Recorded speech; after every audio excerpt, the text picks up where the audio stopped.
So good morning all. In this section we will see what is single stub matching or otherwise known as uh, stub matching.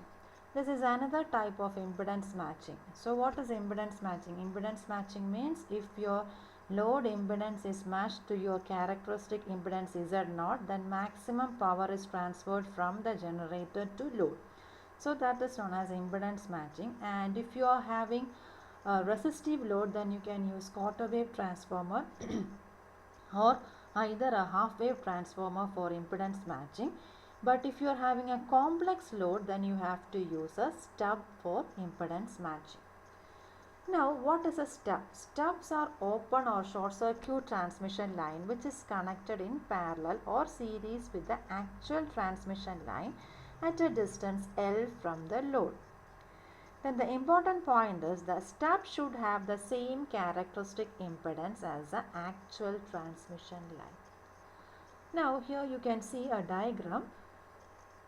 This is an actual transmission line, and here you can see the generator side and here the load side, and you can see a stub AB connected in parallel to the actual transmission line, and this stub is at a distance L from the load impedance.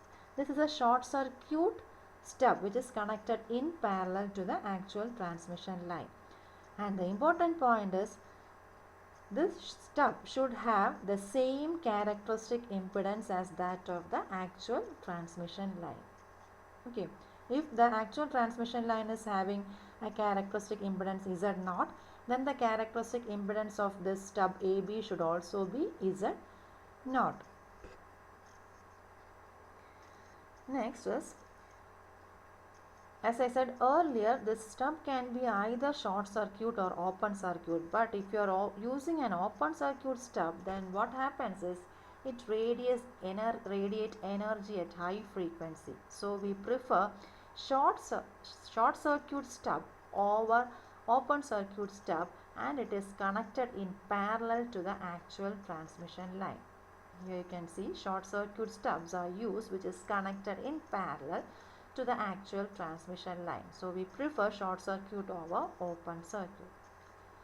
Now while connecting a stub, two questions are to be considered: where you should connect the stub and what should be the length of the stub.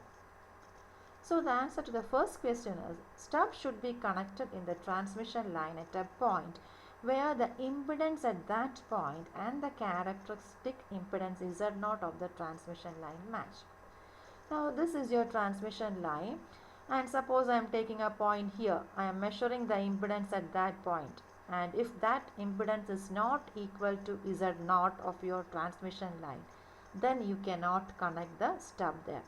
Now I am taking the point A, and if the impedance at that point is equal to the characteristic impedance Z0 of the transmission line, then I can connect my short circuit stub parallel to the transmission line across the point A.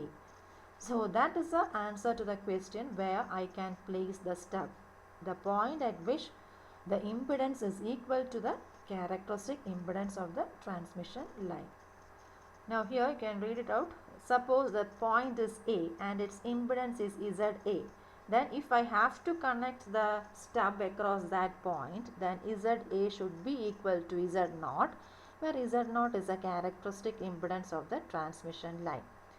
Then I can write ZA by Z0. That means if I am dividing an impedance with the characteristic impedance, then that means I am normalizing the value.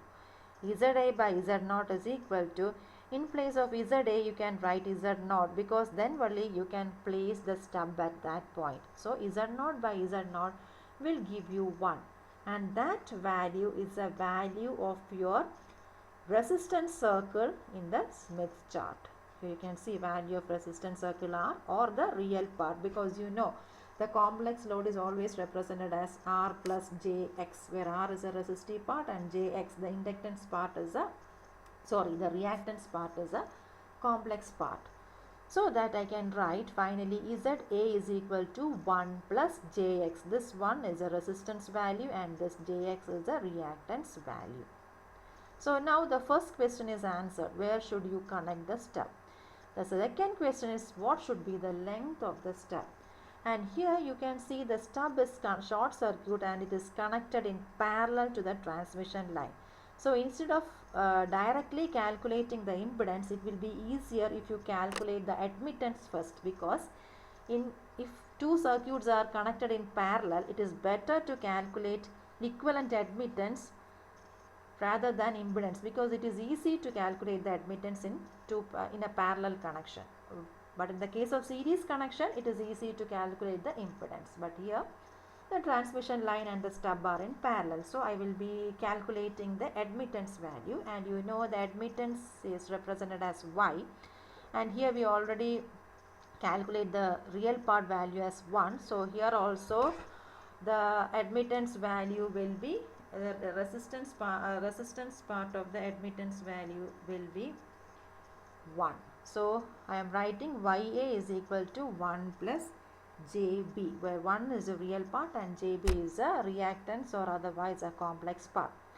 Now in order to find out the length of the stub, I have to put the condition YA is equal to 1. So if I have to make the YA value equal to 1, what I have to do is I have to add a term minus JB to 1 plus JB, so that YA becomes 1. So here you can see 1 plus JB plus minus JB will give the total admittance value 1. So this condition is important, that is in this condition YA equal to 1 is important to find out the length of the stub. So I can conclude that the length of the stub should be selected in such a manner that its admittance is minus JB. So that is the answer to my second question. I hope it's clear. Now this is a step that you have to follow while doing problems for stub matching using Smith chart. That will be explained in the next video using a problem. And that's all for now. Thank you.